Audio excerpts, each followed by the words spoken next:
Depending on whom you talk to, Elon Musk's idea of transporting people inside tiny capsules travelling at high speed through hyperloop tubes of partially evacuated air using renewable power at high speed is either doomed to failure, an engineering impossibility, or an absolute genius move that will transform the way we travel and get rid of short-haul air forever. In a similar vein, attitudes towards the Boring Company, the tunnel boring and building company that Musk hopes will transform our cities by building on massive underground transportation networks powered by clean renewable energy, are similarly varied. Supporters say the Boring Company will transition the world's megacities away from surface transportation, while critics cite the legislative, engineering and massive financial challenges of building huge numbers of tunnels across major cities. Musk's idea for Hyperloop, as defined in his Hyperloop Alpha paper, is now being refined and developed by several commercial companies and many academic institutions, and the Boring Company is pushing ahead with its plan for expanding its test tunnel in Los Angeles, while simultaneously negotiating new tunnel routes across the US and around the world. But while the original idea of the Boring Company tunnels was somewhere between a Hyperloop and a traditional metro system, with both privately owned vehicles and specially designed passenger pods travelling around the underground network at high speed, Musk has announced via Twitter that the Boring Company is now switching its focus towards foot passengers, i.e. passenger pods, over private car owners, stating that all tunnels and Hyperloop would prioritise pedestrians and cyclists over cars. And it makes complete sense. Here's why. First up, while the Boring Company's initial vision of offering private car owners a clean, convenient way to get themselves and their cars across town without having to sit in traffic jams at surface level, it was both a business challenge and a cure rather than a prevention to the problem of heavily congested cities.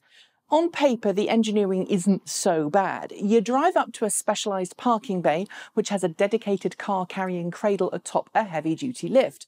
The lift then lowers the cradle to the tunnels below, and then the cradle whisks you and your car off to wherever you want to go, powered by renewable electricity, and that avoids the queues on the street above. But in order to be cost-effective and affordable for all, the Boring Company would have to build a network to an enormous level, where economies of scale made travel via tunnel cheaper than sitting in traffic for an hour. And then there's a case for getting all those cars up and down into the tunnels. You'd need to build a couple of lifts every single block to ensure the kind of throughput you'd need to get cars from point A to point B in reasonable time. Without that, you'd just end up with massive queues at every lift. But the bigger issue? Congestion. The issue with our cities isn't that our roads are too small, it's that there are too many cars carrying one person. And as the iconic 1991 photo commissioned by Munster's planning department shows, the physical space needed to transport a group of people by car, bus or bicycle is very different. Here's a video recreating that photo from Reykjavik, Iceland, and photos like it are still being taken around the world today. If we really want to change the way our cities work, we don't need to get cars underground.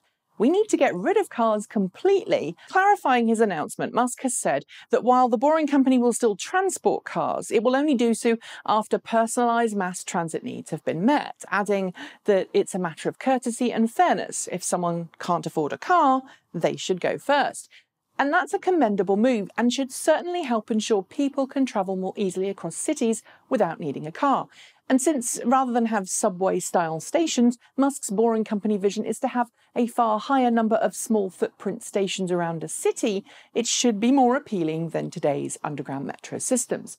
These stations, no larger than a parking space, would transport people down into the tunnels in specially designed pods, which look about the same size as a minivan and very similar to the weird-looking e-pallet that Toyota showcased at CES earlier this year. This should not only mean that there's less waiting time to travel, but could mean that people get to their destinations faster, as the pods will be able to drop them off closer to their destination. But, and this is a big but, there are still some issues with this concept. For a start, unlike personalised autonomous air taxis, pods would have to travel along a set route of some description. And I'm guessing in order to keep the costs low, passengers on the Boring Company network would have to share the pods. Or we're back to needing massive numbers of pods and massive numbers of lifts to minimise transit delays. And that would mean that people wouldn't necessarily get straight to their destination. Instead, they may have to make several stops along the way or get multiple pods. At least, that's my understanding of it. It's still faster than current underground since the pods can have some independent movement on the underground tracks. But unless we can reduce the number of personal vehicles on the road or make pods so cheap that everyone wants to use them rather than cars, I think we're still going to have transit problems. What do you think?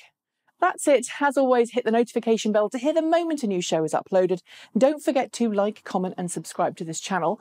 And be sure to check out our new channel, Transport Evolved Take 2, where you'll see a little more of the behind-the-scenes stuff. And of course, if you'd like to help this channel or the other channel keep going, please consider donating through Patreon or by sending us your Bitcoins in the link below.